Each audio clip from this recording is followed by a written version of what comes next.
वृंदावनेश्वरी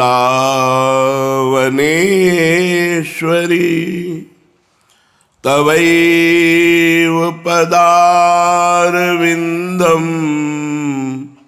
प्रेमामृतैकमकरन्द रसौघपूर्णम्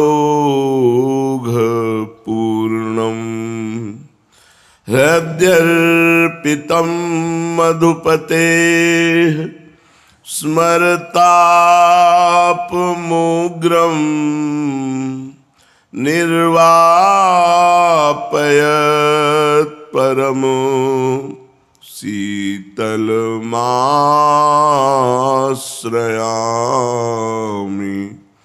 परम शीतलमाश्रयामि।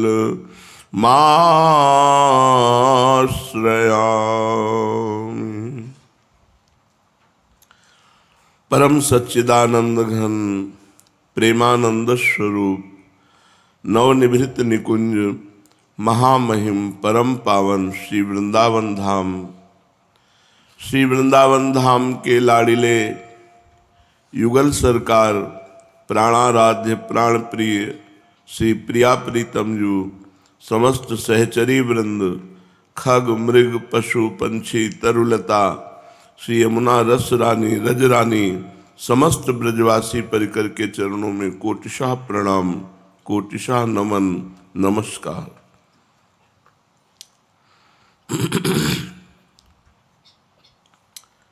संसार में भोगों में आनंद नहीं है, ये बात जब तक ज्ञान नहीं होगा तब तक हम भूल करके प्रभु को भोगों को सत्य मानकर उन्हीं भोगों को भोगेंगे।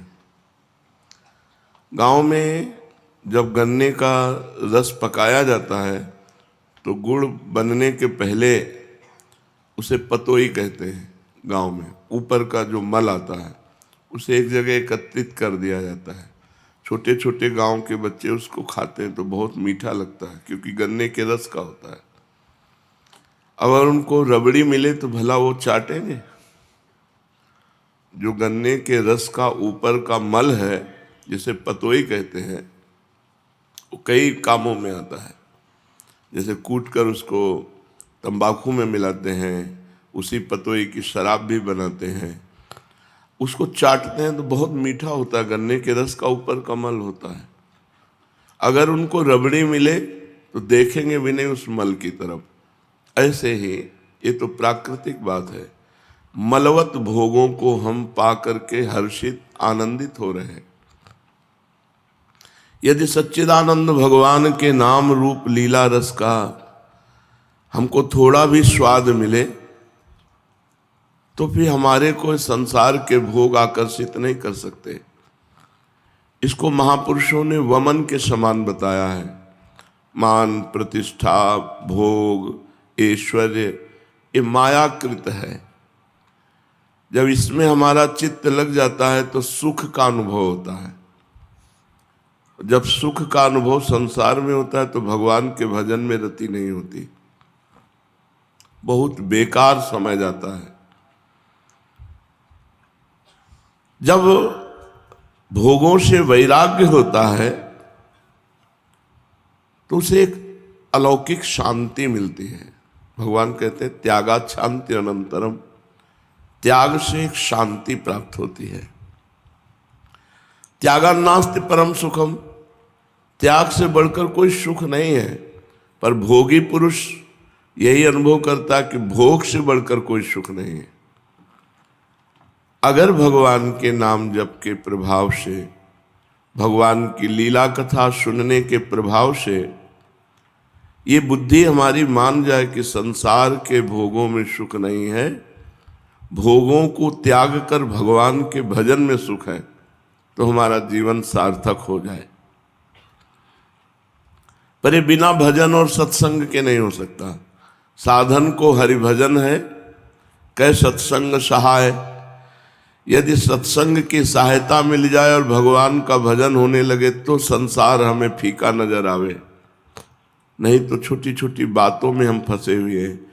छोटे छोटे व्यसनों में हम फंसे हुए हैं, न जाने कितनी गांठें लगी हुई हैं माया की। इसीलिए सत्संग की बड़ी महिमा है। व्रतांश यज्ञ छंदांश तीर्था नियमा यमाह यथा वरुंधेत सत्संगा सर्वसंगोपहो हिमाम। बड़े बड़े व्रत, नियम, तीर्थयाटन, बड़े बड़े अनुष्ठान, ये भगवान की प्रसन्नता का हेतु नहीं हो सकते। भगवान कहते हैं ऐसा मैं प्रसन्न नहीं होता, अधीन नहीं होता जैसा सत्संग से हो जाता हूं।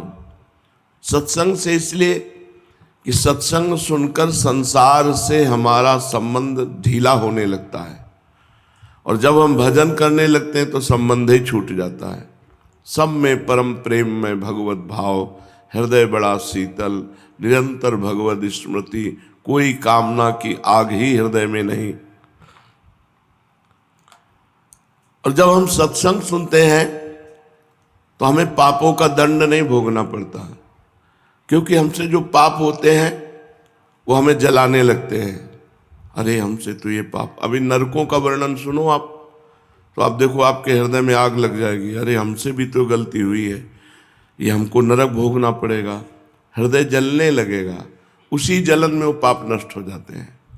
जो हृदय में पश्चाताप का आग उत्पन्न होता है वो प्रायश्चित हो जाता है समस्त पापों का, और ये तब होता है जब भजन और सत्संग, जो बढ़िया से भजन करते हैं उनका सही अनुभव होता है।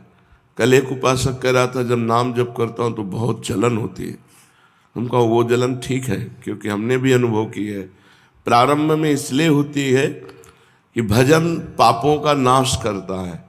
जब मन जलता है तो निर्मल होता है। जैसे सोने को जलाया जाए तो उसका मल नष्ट हो जाता है, ऐसे ही मन जब भगवत चिंतन सत्संग, तो उसमें एक जलन पैदा होती है। वो जलन सारे पापों को, अभिमान को नष्ट कर देती है। फिर वो सांसारिक मान प्रतिष्ठा सुख का त्याग करके भगवान के मार्ग में अग्रसर होता है। प्रसंग चल रहा है महाप्रभु चैतन्य देव का दिग्विजय पंडित के साथ वार्तालाप। यह ऐसा पंडित है जिसे सरस्वती जी सिद्ध है, इसके सामने कोई बात नहीं कर सकता।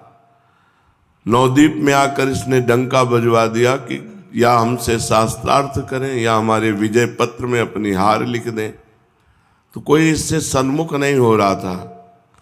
महाप्रभु चैतन्य देव ने विचार किया कि अगर ये पंडित कभी गंगा किनारे हमको मिल जाए तो एकांत में इस थोड़ी चर्चा हो जाए, तो इसको पता चल जाए कि भगवान ने एक से एक बढ़कर विद्वान, एक से एक बढ़कर ज्ञानी बनाए हैं। पता लगाया विद्यार्थियों से कै बजे गंगा जी आता है, तो बताया शाम टाइम आता है। महाप्रभु अपने परिकर के साथ गंगा किनारे बैठकर ऐसे ही शास्त्र की चर्चा कर रहे थे। इतने में इशारा हुआ कि वो देखो दिग्विजय पंडित आ रहा है। दिग्विजय पंडित गए, गंगा जी का आचमन किया, प्रणाम किया, लौटे तो देखा कुछ विद्यार्थी जन तर्क विवाद कर रहे, तो ऐसे ही मनोरंजन के लिए खड़े हो गए। जो ही देखा तो सब खड़े हो गए, आओ आओ महाराज, आसन बिछाया, बैठा ले। महाप्रभु ने अपने उत्तरी वस्त्र बिछा दिया, बड़ा सम्मान किया। उन्होंने पूछा महाप्रभु से, आप किस ग्रंथ के विद्यार्थी हैं? तो अन्य विद्यार्थियों ने बताया इनका नाम निमाई पंडित है, विद्यार्थी नहीं अध्यापक है।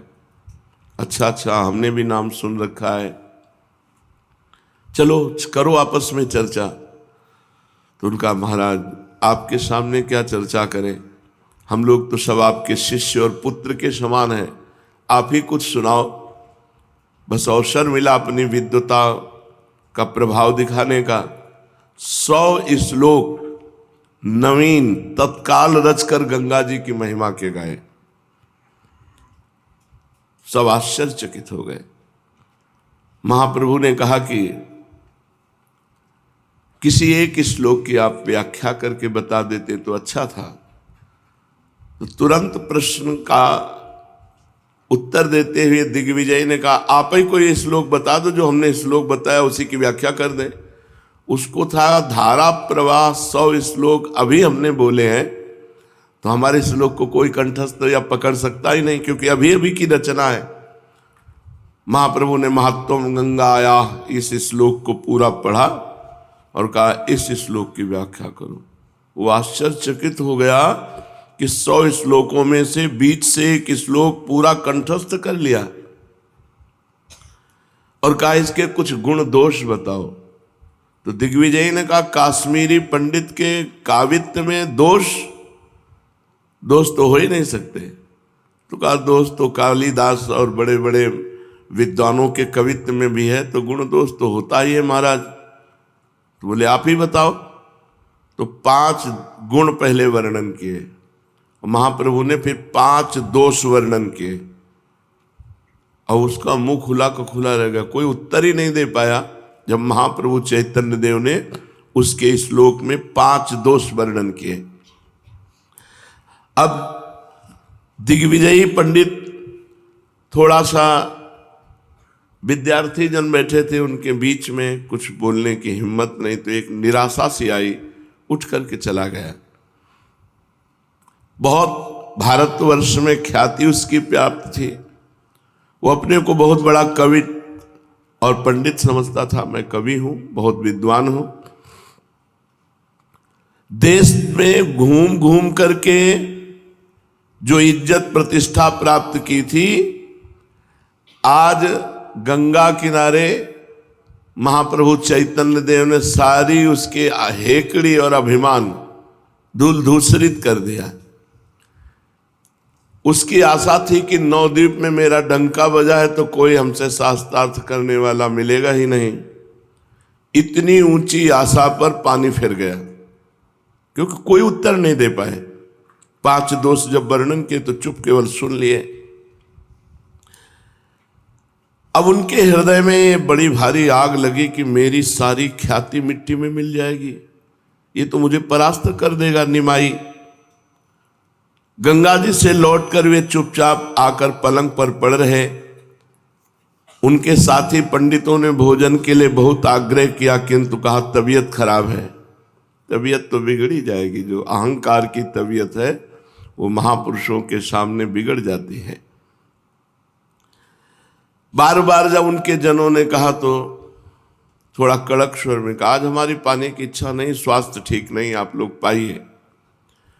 बार बार वो सोचते, मेरे सरस्वती को क्या हो गया है। उनको ये पता नहीं कि भगवान और भगवान के भक्त, इनसे सरस्वती जी भी डरती है।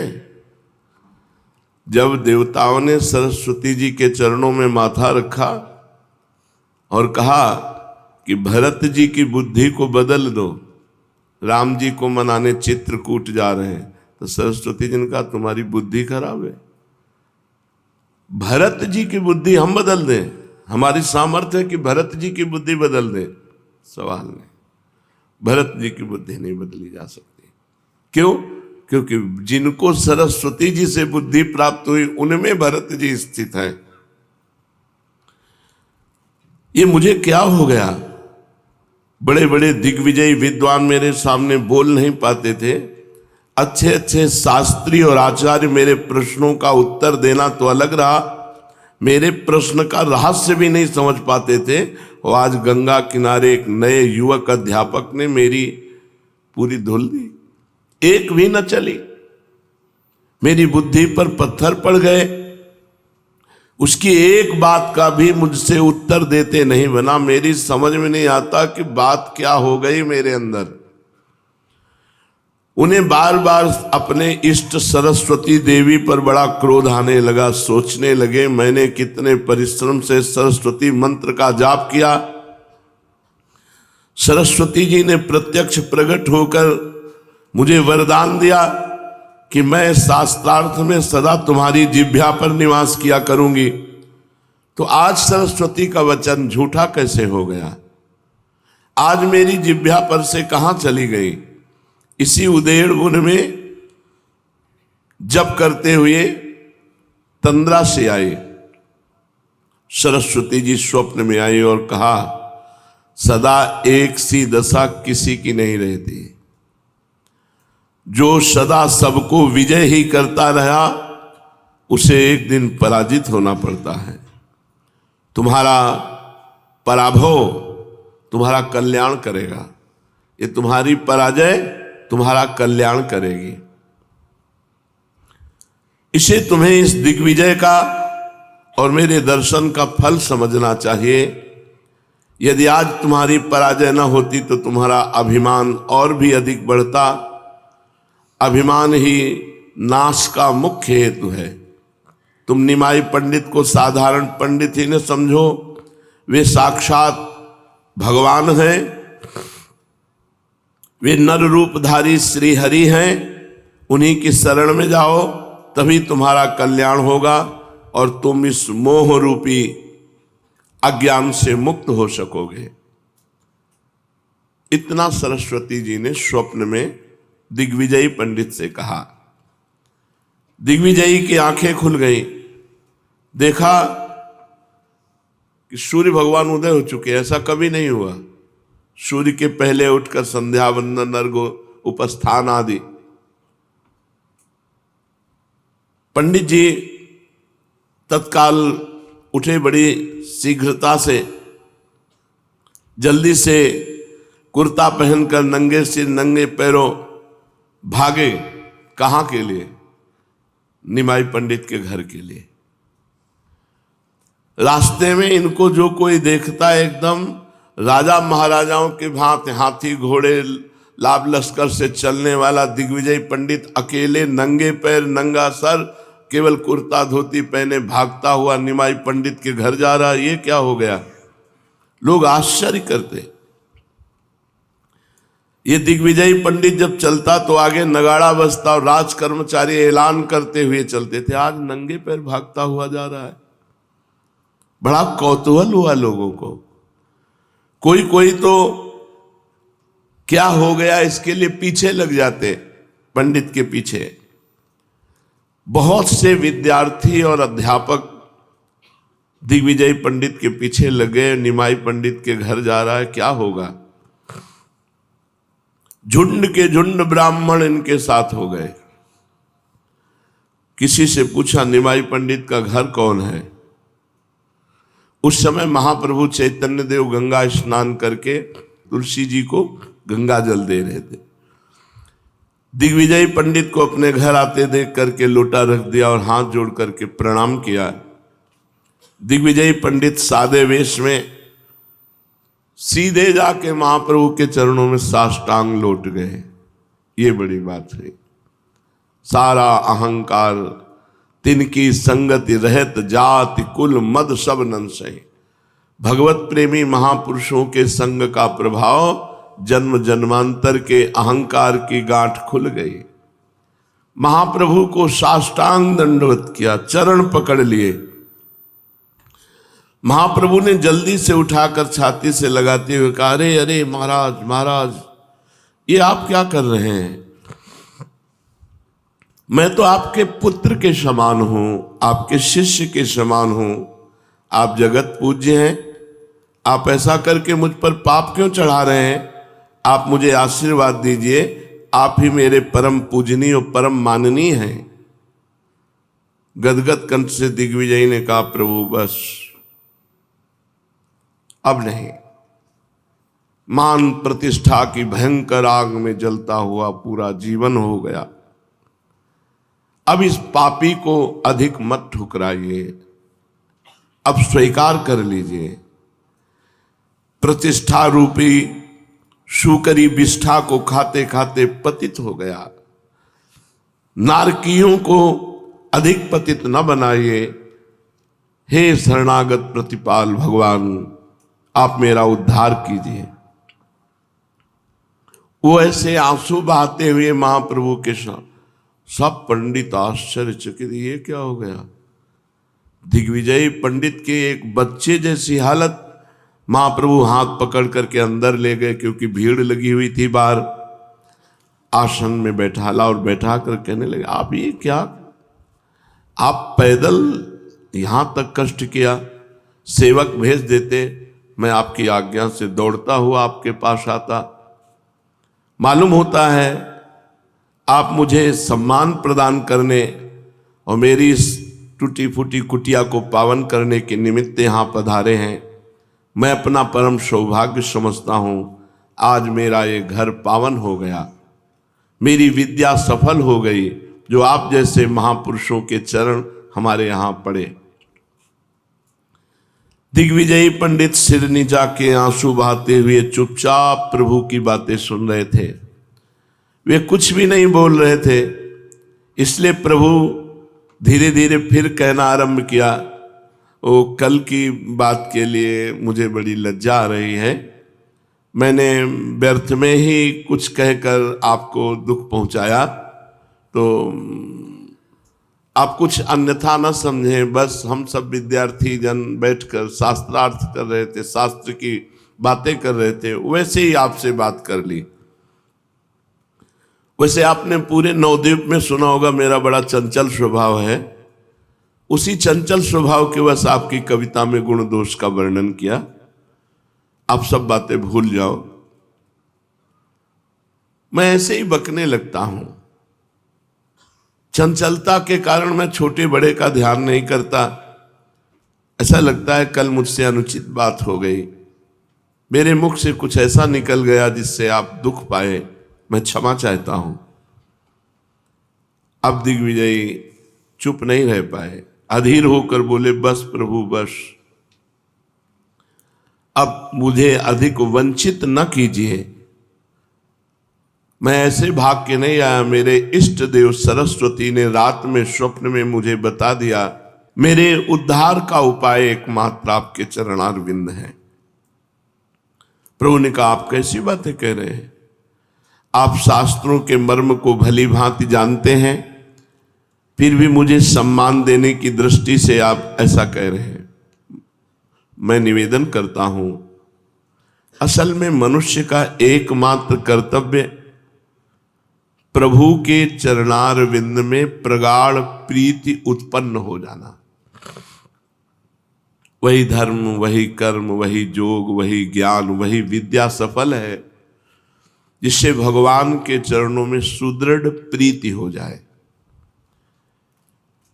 ये जो आप हाथी घोड़ों को लिए साथ घूम रहे हैं, ये भी ठीक है, किंतु इनसे सांसारिक मान प्रतिष्ठा भोगों की प्राप्ति हो सकती है, भगवत प्राप्ति तो नहीं ना। आप जानते हैं, वाग वैखरी शब्द झरी शास्त्र व्याख्यान कौशलम विदुषामि वैदुष्यम भुक्तये न तु मुक्तये। बहुत वाणी प्रवीण है बोलने में, वाग वैखरी, धारा प्रवाह, लच्छेदार भाषण, ये सब सांसारिक भोग मान प्रतिष्ठा दिला सकते, भगवत प्राप्ति नहीं। न तो मुक्त है, माया से मुक्त नहीं करा सकते, प्रभु के पाद पद्मों की प्राप्ति नहीं हो सकती। ये सांसारिक प्रतिष्ठा, ये महत्व है ही क्या? जो आज है कल नहीं रहेगी, विश्वास करो। इस मान प्रतिष्ठा को जो अपने में स्वीकार कर लिया, अहंकार बढ़ाकर कल दुखी होगा, क्योंकि जो आज स्थिति वो कल नहीं रहेगी, जो कल रहेगी वो परसों नहीं रहेगी। ये परिवर्तनशील संसार है। मान प्रतिष्ठा की प्राप्ति के लिए प्रयत्न करना व्यर्थ है। महाराज भर्तृहरि ने इस बात को भली भांति समझा था। वे स्वयं राजा थे, सब प्रकार के मान सम्मान और संसारी भोग पदार्थ उन्हें प्राप्त थे। उनकी राजसभा में बड़े बड़े धुरंधर विद्वान दूर दूर से नित्य प्रति आया ही करते थे, इसीलिए उन्हें इन सब बातों का खूब अनुभव था। वे सब जानते थे कि इतने भारी भारी विद्वान इज्जत, प्रतिष्ठा और अनित्य तथा दुख का मुख्य हेतु बताने वाले धन के किस प्रकार आसक्त हैं। इन्हीं सब कारणों से उन्हें परम वैराग्य हुआ और उन्होंने अपने परम अनुभव की बात एक श्लोक में बताई कि किम वेदैः स्मृतिभिः पुराण पठनैः शास्त्रैर्महाविस्तरैः स्वर्ग ग्राम कुटी निवास फलदैः कर्म क्रिया विभ्रमैः मुक्त्वैकं भवबन्ध दुःख रचना विध्वंस कालानलम् स्वात्मानंद पद प्रवेश कलनम शेषावणिक वृत्तयः। श्रुति स्मृति पुराण बड़े विस्तार के साथ शास्त्रों के ही पठन पाठन में जिंदगी लगाए रहने से क्या होता है? बस इनसे बहुत ज्यादा प्राप्ति होगी तो स्वर्ग की प्राप्ति होगी। स्वर्ग में अपने पुण्यों का भोग भोगने के बाद फिर आपको मृत्यु लोक में जन्म मिलेगा। क्या हुआ आपके कर्मकांड की क्रियाकलाप से? क्या हुआ आपके शास्त्रों के कंठस्थ करने से, शास्त्रों के स्वाध्याय से? जो इस दुख रचना से युक्त संसार बंधन को विध्वंस करने में प्रलयाग्नि के समान तेजोमय है, ऐसे प्रभु के पाद पद्मों को निरंतर भाव से सेवन करते रहने के अतिरिक्त ये सभी कार्य वैश्यों के व्यापार के समान हैं। शास्त्र स्वाध्याय कंठस्थ कर लेना, दूसरों को प्रवचन कर लेना आदि आदि, ये सब व्यापार मात्र है। यदि भगवान के चरणों में प्रीति ना हुई तो एक भगवान के चरणों का निरंतर चिंतन ही संसार सागर से पार होने का उपाय है। उसी के लिए उद्योग करना चाहिए। दिग्विजय ने कहा, प्रभु आप हमें हमारा कर्तव्य बता दीजिए, ऐसी हालत में हमें क्या करना चाहिए? अब इस वणिक व्यापार से तो एकदम घृणा हो गई है कल से। प्रभु मुस्कुराते हुए कहा, प्रभु आप शास्त्रज्ञ हैं, सब कुछ जानते हैं, शास्त्र में सभी विषय भरे पड़े हैं, आपसे कोई विषय छिपा थोड़ी ही है। किंतु हां, इसे मैं आपका परम सौभाग्य ही समझता हूं कि इतनी बड़ी भारी प्रतिष्ठा से आपको एकदम वैराग्य हो गया है।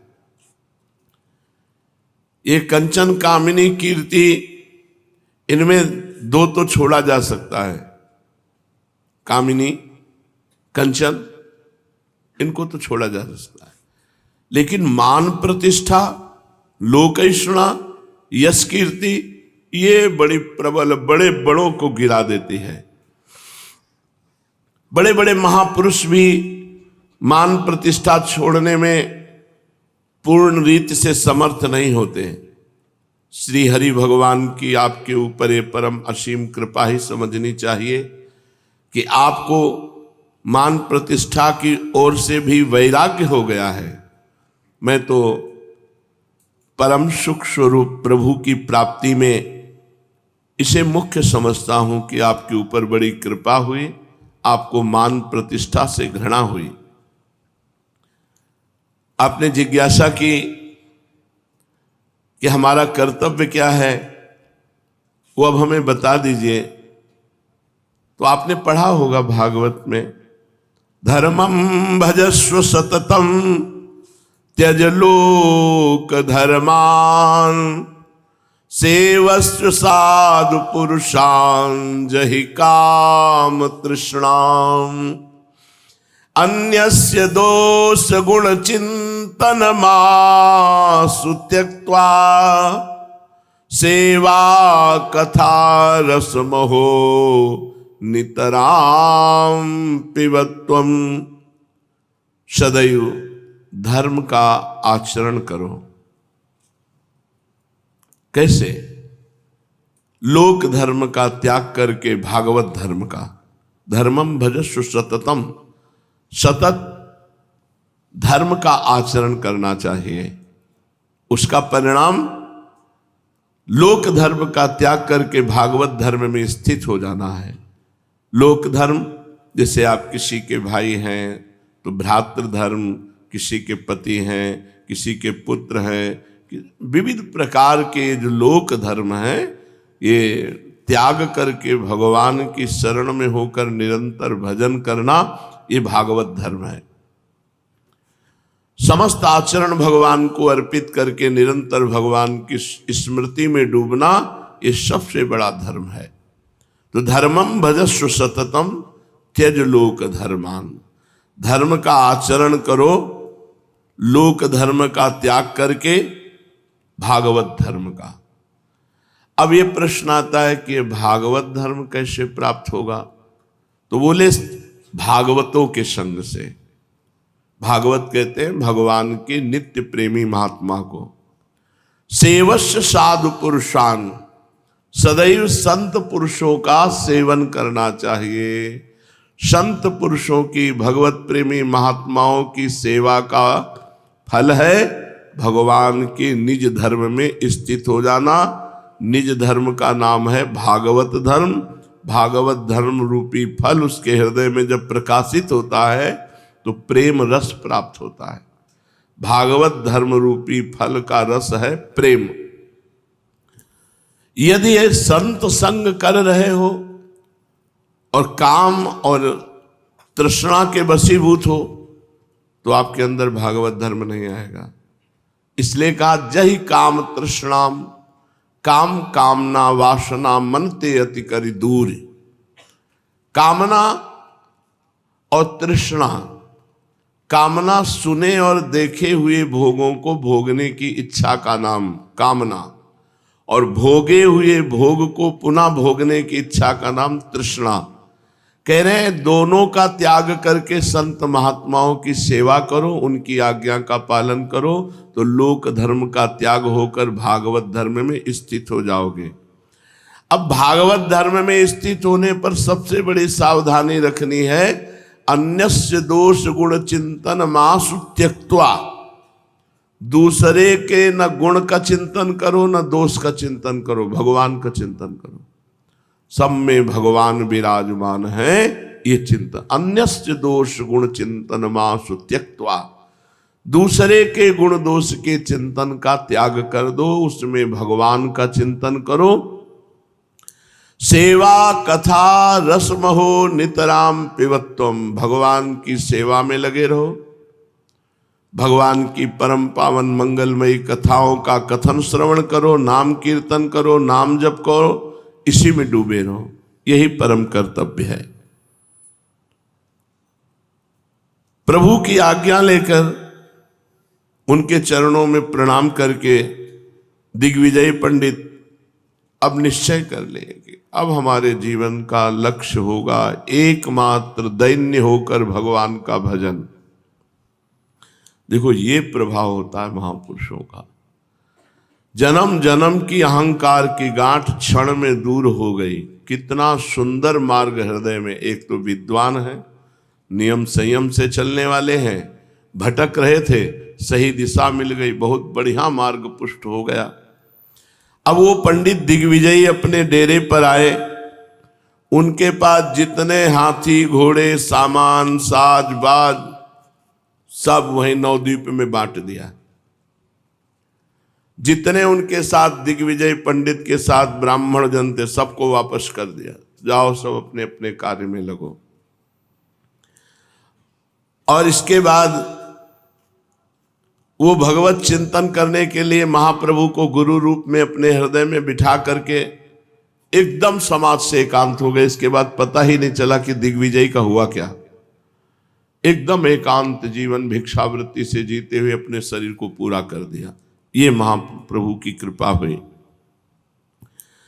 अब तो पूरे नवद्वीप में डंका बजने लगा चैतन्य महाप्रभु का, क्योंकि इतना बड़ा दिग्विजय छोटे बच्चे की तरह रोकर चरणों में गिरा और आदेश उपदेश प्राप्त करके सब कुछ त्याग कर बांट करके भगवान का अनन्य प्रेमी हो गया। निमाई पंडित की ख्याति और भी अधिक फैल गई। अब पाठशाला में पहले से बहुत अधिक छात्र पढ़ने के लिए आने लगे। निमाई पंडित समस्त सद्गुणों से युक्त थे। उनका हृदय अत्यंत ही कोमल और बड़ा ही विशाल था। उसमें मनुष्य मात्र के लिए ही नहीं, प्राणी मात्र के प्रति प्रेम और ममता के भाव भरे हुए थे। उनका शरीर सुगठित, सुंदर और शोभायुक्त था। वे इतने अधिक सुंदर थे कि मनुष्य उनके सौंदर्य को ही देखकर मोहित हो जाता। चेहरे पर कहीं भी सिकुड़न नहीं, तेजोमय चेहरा, और हर समय मुस्कुराहट नाचती थी मुंह पर। ऐसा लगता मुख पर हंसी नृत्य कर रही है जब सहज में होते तब, और जब साथियों से विनोदपूर्ण बातें करके हंसते हंसाते तो सबके मन को चुरा लेते। स्वभाव में चुलबुलापन, छोटे बच्चों को भी मात कर देने वाला स्वभाव, और विद्वता में बड़े बड़े दिग्विजयों को परास्त कर देने वाली विद्वता, इन्हीं सब कारणों से नगर के सभी लोग इनसे अत्यंत स्नेह रखते हैं। जो भी इन्हें देख लेता वही प्रसन्नता से खिल उठता। सभी जानते थे निमाई अब बालक नहीं है, वे नवद्वीप के एक नामी पंडित हैं। इन्होंने शास्त्रार्थ में दिग्विजयी पंडित को परास्त किया है। ये अपने लोकोत्तर प्रतिभा के कारण बंगाल के कोने कोने में प्रसिद्ध हो गए।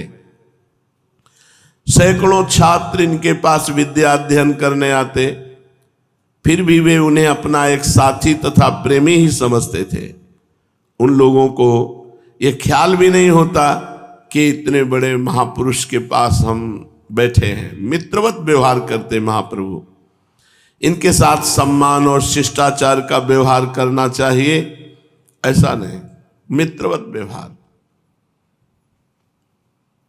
अगर कोई सम्मान करना भी चाहता तो महाप्रभु उसे अवसर ही नहीं देते सम्मान का। ऐसी हंसी मजाक करके उसे समानता प्रदान करते, ऐसी छेड़खानी करते को भूल जाता इनको सम्मान करना है। बड़े बड़े लोगों से परिहास करने में नहीं चूकते थे।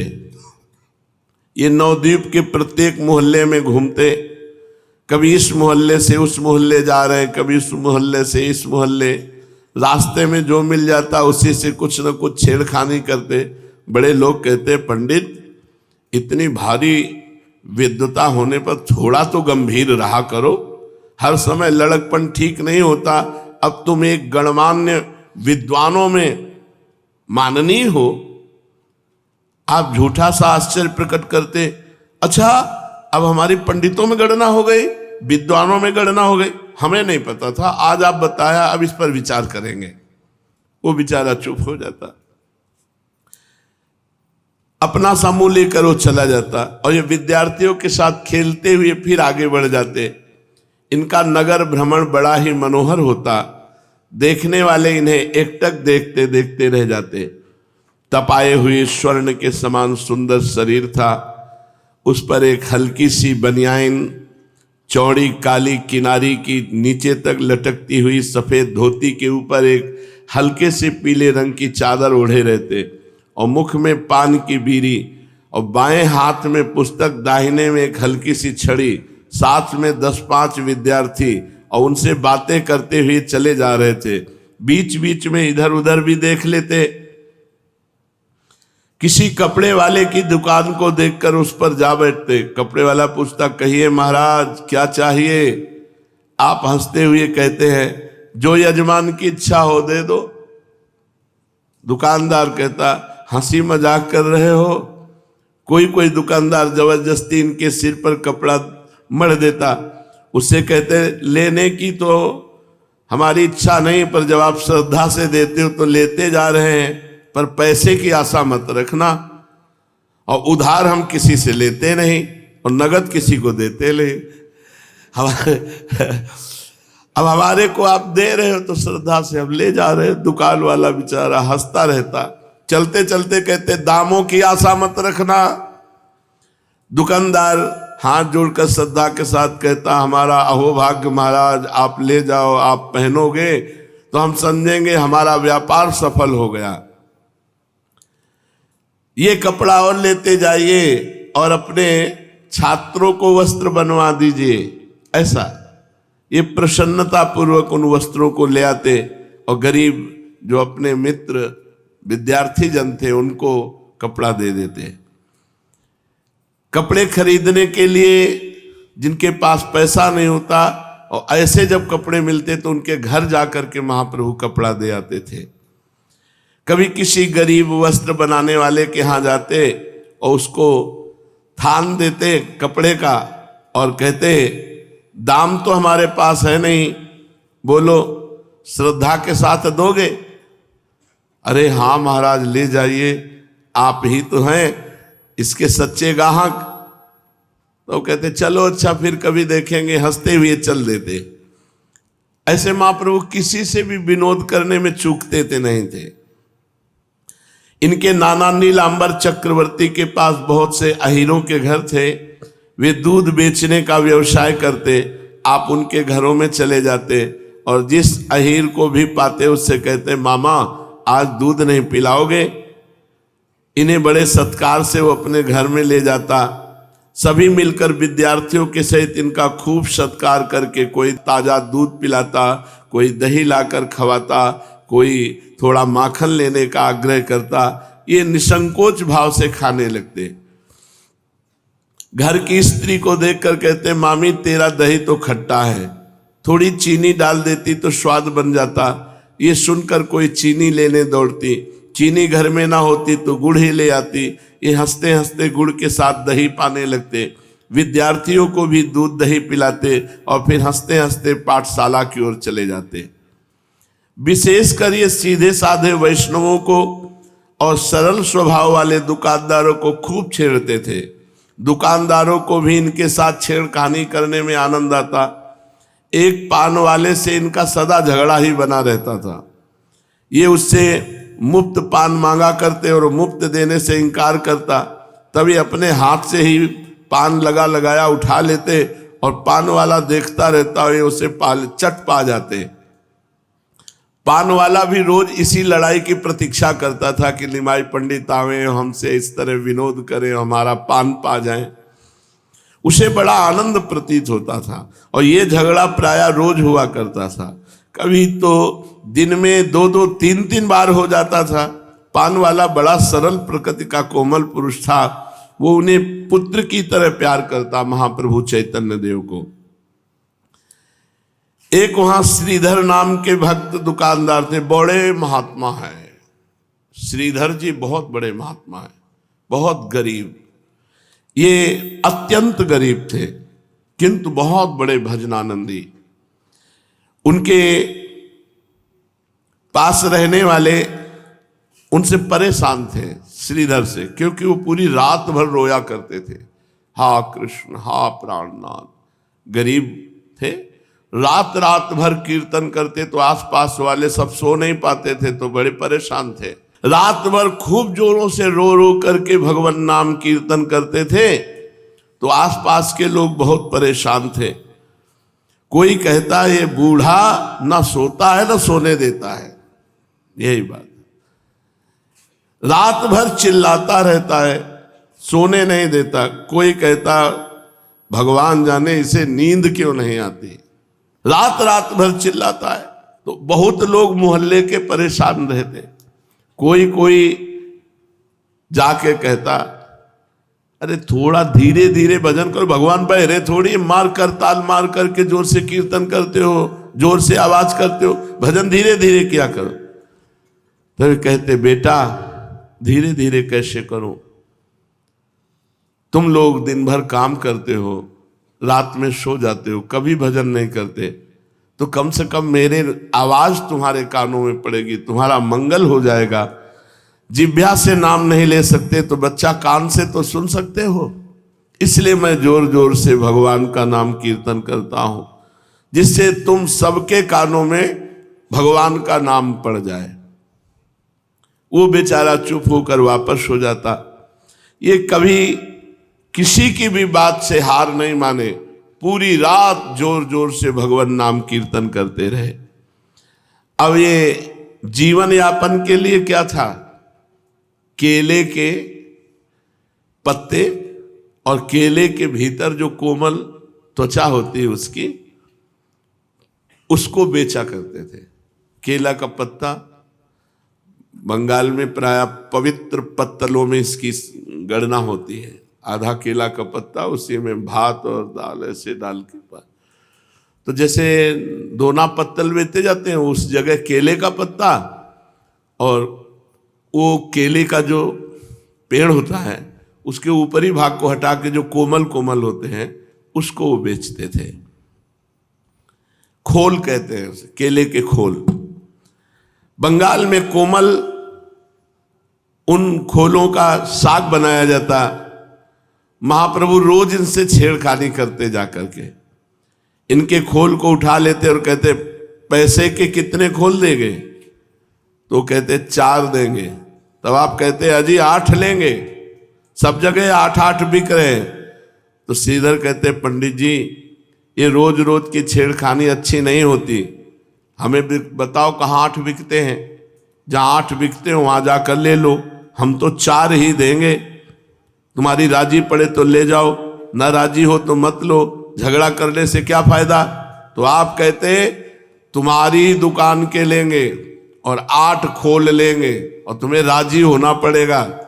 श्रीधर कहते देखो तुम अब सयाने हो गए हो, हम बच्चापन से ये देख रहे हैं कि तुम हमारी दुकान में आकर रोज झगड़ा करते हो, अब अच्छी बातें नहीं है। तुम्हें 8 दे देंगे तो फिर सभी 8 ही मांगेंगे। देखो यदि ऐसी बात है तो तुम बिना मूल्य दिए ले जाओ। तो निमाई हंसते हुए कहते वाह, फिर क्या कहना है, नेकी और पूछ पूछ कर मीठा और भर कठोता, हाँ फ्री मिले तो क्या कहना है।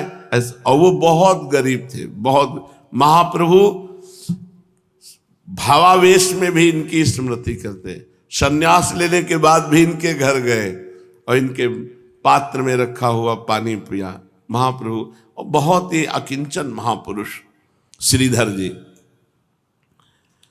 निमाई हंसते कहते वाह वाह बहुत सुंदर। फिर कहते हमारी पूजा नहीं करोगे, माला हमें भी दिया करो। श्रीधर कहते माला तो देवताओं के माथे पे चढ़ता है और पुष्प गंगा जी के लिए लाता हूं, तुम्हें कैसे दे दूं माला और पुष्प। तो आप कहते देवता, हमसे बड़ा कोई देवता है, सबसे बड़े देवता हमें, माला चढ़ाओ।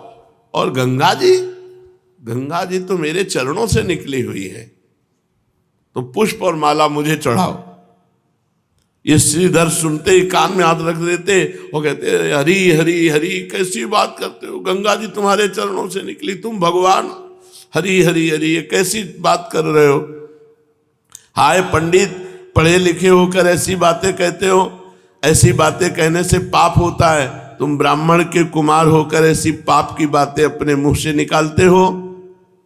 कालांतर में जब महाप्रभु का स्वरूप प्रकाशित हुआ तब श्रीधर को ये बातें याद आई कि सबसे बड़े देवता ये हैं और यही कहते थे हमारे चरणों से गंगा जी निकली है।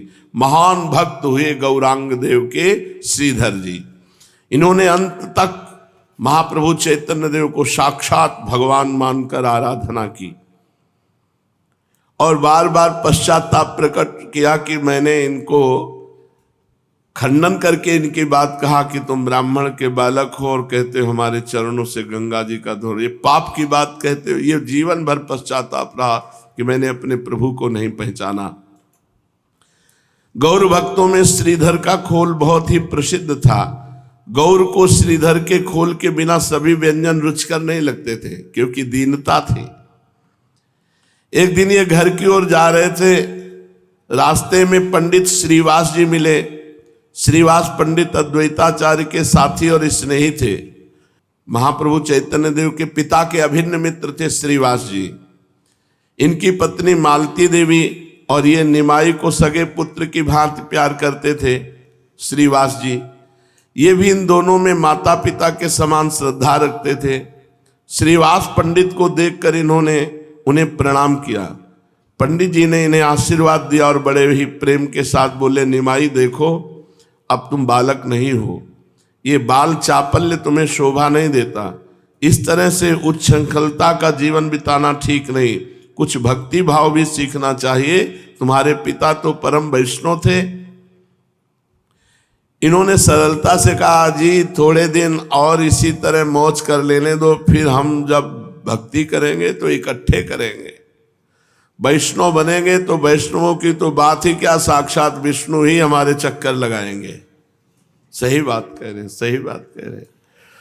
इनकी बात सुनकर उन्होंने कहा आगे और कब, अभी से कुछ भक्ति भाव करना चाहिए, किसी देवी देवता की श्रद्धा रखते हो तो करो। इन्होंने कहा किस देवता में श्रद्धा रखे, आप ही कृपा करके बताइए। श्रीवास पंडित ने कहा जिसमें तुम्हारी श्रद्धा हो, देव पूजा करनी चाहिए और भगवान नाम का यथाशक्ति जप करना चाहिए। निमाई जानते थे कि वैष्णव सोहम और अहम ब्रह्मास्मि इन वाक्यों से चिढ़ते हैं, इसलिए श्रीवास पंडित से कहा कि हमको तो श्रद्धा है सोहम सोहम जपने में, अहम ब्रह्मास्मि जपने में, ये ब्रह्म ज्ञान का है। हम ब्रह्म हैं तो किसकी पूजा करें, जब स्वयं ब्रह्म है तो किसका नाम जप करें, आप ही बताइए। श्रीवास जी कानों में हाथ रख के बोले वैष्णव के पुत्र होकर ऐसी बात करते हो, तुम्हारा लड़कपन नहीं गया। इतना सुनकर ये कहते हुए घर की ओर चले जाते, अच्छा तो किसी दिन देख लेना हम कैसे वैष्णव बनते हैं, तुम्हारे जैसे वैष्णव हमारे पीछे पीछे डोलेंगे। श्रीवास से कहा। इन्होंने ये बातें हंसी में समझी थी, श्रीवास जी ने समझा ये हंसी कर रहे, इनकी चंचलता का स्वभाव है। किंतु श्रीवास पंडित अंदर अंदर से इनकी बात समझते कि इतना गंभीरता और इतनी चांचल्यता दोनों इनमें समाई हुई है। जिस दिन ये चांचल्यता रुकी और गंभीरता आई, उस दिन ये महापुरुष अपना स्वरूप प्रकाशित जरूर करेंगे। वे सोचते कि यदि निमाई जैसे पंडित मेधावी और सर्वप्रिय ये वैष्णव बन जाए तो वैष्णव धर्म का देश भर में झंडा फहराने लगे, अनाथ वैष्णव भक्त सनाथ हो जाएं। ये यही सोचते विचारते गंगा जी की ओर चले गए। कालांतर में श्रीवास पंडित के विचार सत्य ही हो गए। वैष्णव धर्म की विजय दुंदुभी संपूर्ण देश में गूंजने लगी। भक्ति भागीरथी की एक ऐसी भारी बाढ़ आई जिसके कारण सभी विषमता दूर होकर चारों ओर समता का साम्राज्य स्थापित हो गया। ये तो सब आनंद था, लेकिन सच्ची माता को बहुत दुख था। एक तो वृद्ध शरीर और पूरे घर में कोई न लड़का न बच्चा न बहू। ये पढ़ाने चले गए तो घर पिताजी अंतर ध्यान हो गए थे, केवल बूढ़ी सच्ची माता। बहू के बिना घर सूना ही सूना लगता है। इसका अनुभव वही माता कर सकती है जिसके घर में एक ही पुत्र हो और उसकी सर्वगुण संपन्ना पुत्र वधू परलोक गामिनी हो चुकी हो। उसे चारों ओर से अपना ही घर उजड़ा हुआ सा दिखाई पड़ता है। घर की लिपि पुती स्वच्छ दीवारें उसे काटने को दौड़ती हैं। इकलौते पुत्र को देखते ही माता का हृदय फटने लगता है, और जब जब पुत्र को स्वयं अपने हाथों से कुछ काम करते देखती है तब तो और दुख होता है। पुत्र वधू से रहित युवक पुत्र को देखकर माता को महान कष्ट होता है। सच्ची माता की भी ऐसी ही दशा थी। जब से लक्ष्मी देवी परलोक गामिनी हुई हैं तभी से माता का चित्त उदास रहता है। वे निमाई के देखते ही रोने लगती हैं। निमाई मन ही मन सब समझते हैं किंतु कुछ कहते नहीं, चुप ही रहते। कहें भी तो क्या कहें। माता को सदा से यही चिंता रहती कि निमाई अभी बहुत नवीन अवस्था है, कैसे जीवन पार होगा। यदि कोई सुंदरी गुणवती कुलीन कन्या फिर मिल जाती और जल्दी से जल्दी उसका दूसरा विवाह करके अपने घर को पहले की भांति हरा भरा आनंद उल्लास युक्त देख सकती। वे गंगा किनारे जब जब जाती तो गंगा स्नान करने के निमित्त आई हुई कन्याओं को एक हल्की दृष्टि से देखती कि इनमें कौन सी कन्या हमारी पुत्र वधू बन सकती है, फिर निगाह नीची कर लेती।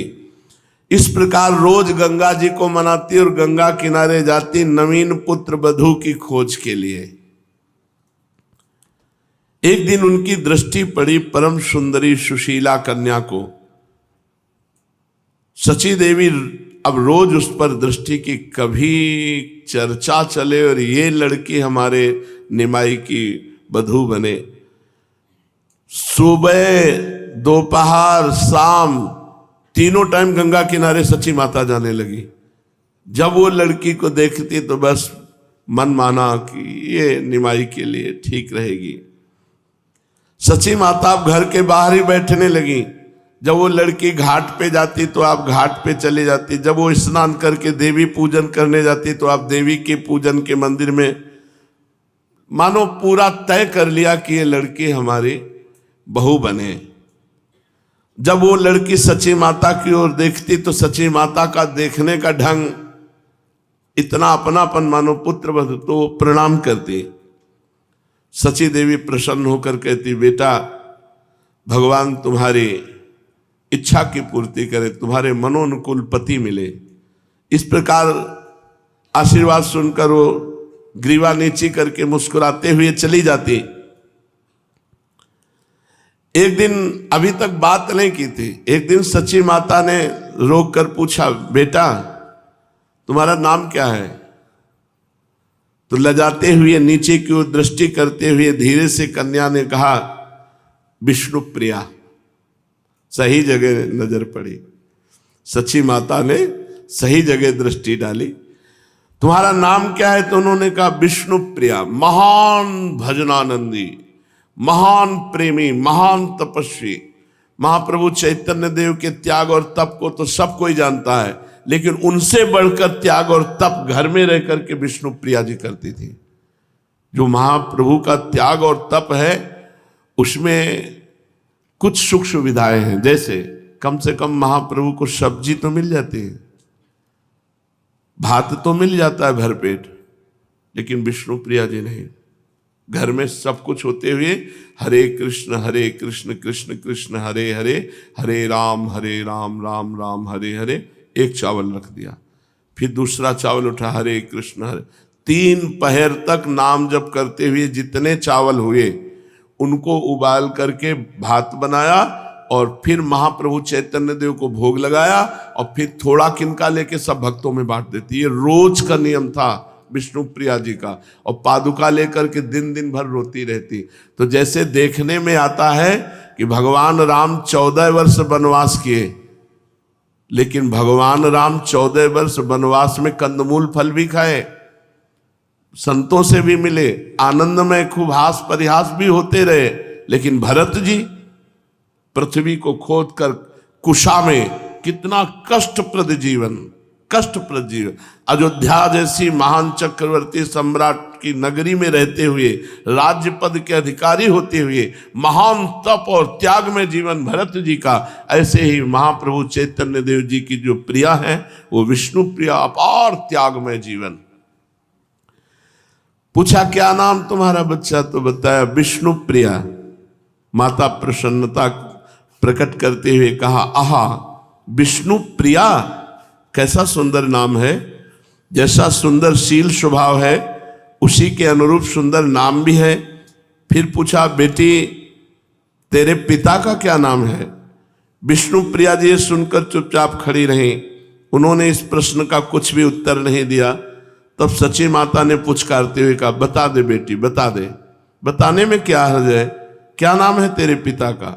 लजाते हुए और शरीर को कुछ टेढ़ा करते हुए धीरे से विष्णु प्रिया जी ने कहा, राज पंडित। माता ने जल्दी से कहा, पंडित सनातन मिश्र की लड़की है तू? अरे तब बताती क्यों नहीं है? राज पंडित की पुत्री भी राजपुत्री होती है, तभी नहीं बताती थी, क्यों? यही बात है ना। विष्णु प्रिया लजाती हुई चुपचाप खड़ी रही।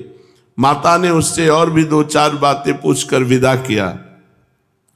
विष्णु प्रिया का शील स्वभाव और सौंदर्य सची माता की दृष्टि में गड़ गया कि यही हमारी बहू होनी चाहिए। वे बार बार यही सोचने लगी, क्या ही अच्छा हो यदि ये लड़की मेरी पुत्र वधू बन जाए।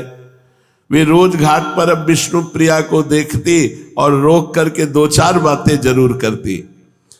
अब इच्छा तो पूरी है, पर कोई बात चले तब तो चलावे। विष्णु प्रिया जी का अद्भुत रूप लावण्य, उनकी अत्यंत कोमल प्रकृति स्वभाव, प्रशंसनीय शील, अनुपम विष्णु भक्ति को वे मन ही मन बार बार सराहना करती। इसलिए वे उनके प्रति अधिकाधिक प्रेम प्रदर्शित करने लगी।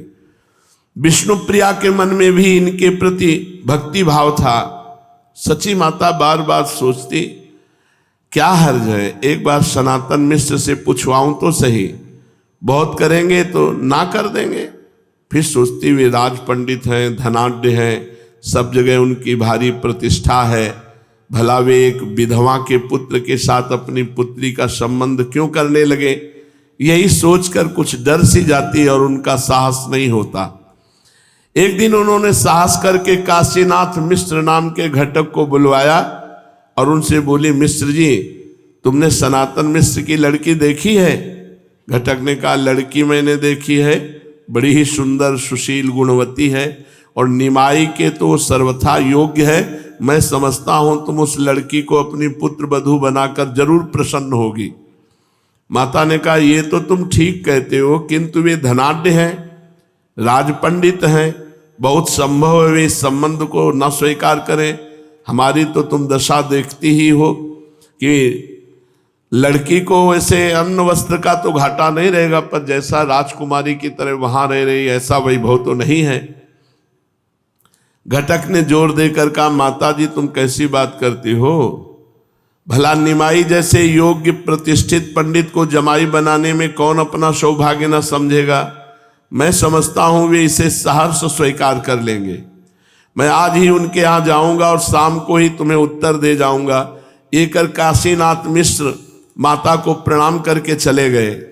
इधर पंडित सनातन मिश्र बहुत दिनों से चाह रहे थे कि विष्णु प्रिया का संबंध निमाई पंडित के साथ हो जाता तो बहुत अच्छा होता, किंतु वे भी मन में संकोच कर रहे थे कि निमाई आजकल नामी पंडित समझे जाते हैं। इस 20 बरस की ही अल्प वयस में उन्होंने इतनी भारी ख्याति प्राप्त कर ली है, बहुत संभव है वे इस संबंध को स्वीकार न करें।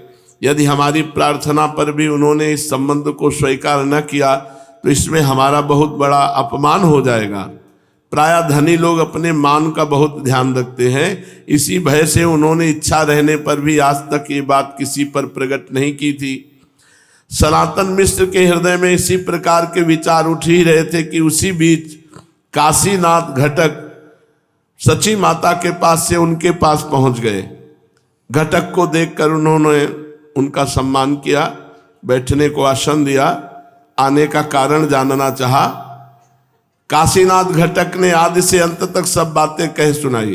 वो अंत में कहा कि सची माता ने मुझे बुलाकर स्वयं कहा है, इस बात को मैं अपनी ओर से कहता हूं कि आपको अपनी पुत्री के लिए इससे अच्छा वर दूसरी जगह कठिनता से मिलेगा। प्रसन्नता प्रकट करते हुए विष्णु प्रिया जी के पिता सनातन मिश्र ने कहा, निमाई पंडित कोई साधारण मनुष्य तो है नहीं, देश भर में उनका यशोगान हो रहा है, उन्हें जामाता बनाने में मैं अपना परम सौभाग्य समझता हूं। मेरी भी चिरकाल से यही इच्छा थी, किंतु इसी संकोच से आज तक किसी पर प्रकट नहीं की कि संभव है वो स्वीकार न करें। घटक ने कहा, इस बात की आप तनिक भी चिंता न करें, सची देवी जो कह देंगी वही होगा। निमाई उनकी इच्छा के विरुद्ध कोई काम नहीं कर सकते। सनातन मिश्र के घर के जब स्त्रियों ने बात सुनी तो उनकी प्रसन्नता का ठिकाना न रहा। कोई कहने लगी लड़की का भाग्य खुल गया, कोई विष्णु प्रिया के ही सामने कहने लगी इतने दिन का इसका गंगा स्नान और विष्णु पूजा सफल हुई, साक्षात विष्णु के ही समान इसे वर मिल गया। ये सब बातें सुनकर विष्णु प्रिया जी लजाती हुई उठकर दूसरी ओर चली गई। स्त्रियां और भी भांति भांति की बातें करने लगी। राज पंडित सनातन मिश्र की स्वीकृति लेकर घटक महाशय सीधे सची माता के समीप पहुंचे और उन्हें ये शुभ संवाद सुना दिया। सुनकर सची माता को बड़ी प्रसन्नता हुई और उसी समय विवाह की तिथि आदि भी निश्चय करा दी। सनातन मिश्र के यहाँ तिथि आदि की सभी बातें पक्की करके काशीनाथ घटक आ ही रहे थे कि रास्ते में अकस्मात उन्हें महाप्रभु मिल गए। निमाई ने उन्हें आलिंगन किया और कहा, किधर से आ रहे हैं? आप तो सदा घटाया ही करते हैं, कहिए किसे घटा कर आ रहे हैं? हंसते हुए घटक ने कहा, घटा कर तो नहीं आ रहे, बढ़ा कर आ रहे हैं, बढ़ाने की फिक्र में है। तो महाप्रभु ने कहा, समझा नहीं। बोले, तुम्हें 1 से 2 करना चाहते हैं, बताओ क्या सलाह है तुम्हारी? आश्चर्य प्रकट करते हुए निमाई पंडित ने कहा, मैं आपकी बात का मतलब नहीं समझा, कैसा बढ़ाना? हाँ हाँ क्यों समझोगे? घटक महाशय ने कहा, इतने बड़े विद्वान हो, इतना इशारा नहीं समझते? आवाज बढ़ाते हुए कहा, राज पंडित सनातन मिश्र की पुत्री विष्णुप्रिया के साथ तुम्हारे विवाह की बातें पक्की करके आ रहा हूं, बताओ मंजूर है? बड़े जोर से हंसते हुए इन्होंने कहा, हा हा हा, हमारा विवाह और राज पंडित की पुत्री के साथ? हमें तो कुछ भी पता नहीं। और हंसते हुए घर की ओर चल दिए। घटक को इनकी सूखी हंसी में कुछ संदेह हो गया। सनातन मिश्र के यहां भी खबर पहुंच गई। सुनते ही घर भर में उदासी छा गई।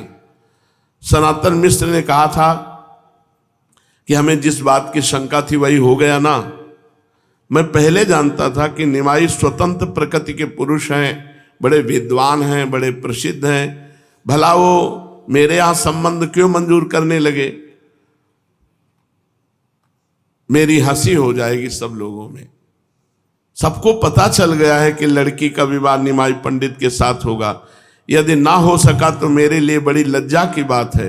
ये सोचकर उन्होंने उसी समय काशीनाथ घटक को बुलाया और अपनी चिंता का कारण बताकर शीघ्र ही सची माता से इसके संबंध में निश्चित उत्तर ले आने की प्रार्थना की। घटक महाशय उसी समय सची माता के समीप गए और राज पंडित की चिंता का सभी वृत्तांत कह सुनाया। सब कुछ सुनकर सची माता ने कहा, निमाई मेरी बात को कभी टालता नहीं है, इसीलिए मैंने उससे इस संबंध में कुछ भी पूछा नहीं है। आज वो पाठशाला से आवेगा तो मैं उससे पूछ लूंगी। फिर मेरा ऐसा विश्वास है कि वो मेरी बात को टाल नहीं सकता। कल मैं तुम्हें इसका ठीक ठीक उत्तर दूंगी। ममता का भरा हुआ स्वरूप माता के ऐसे वचन सुनकर घटक अपने घर चले गए और माता जी सलाह करके अब कल बताएंगे कि ब्याह पक्का या आगे। श्री राधा वल्लभ लाल की।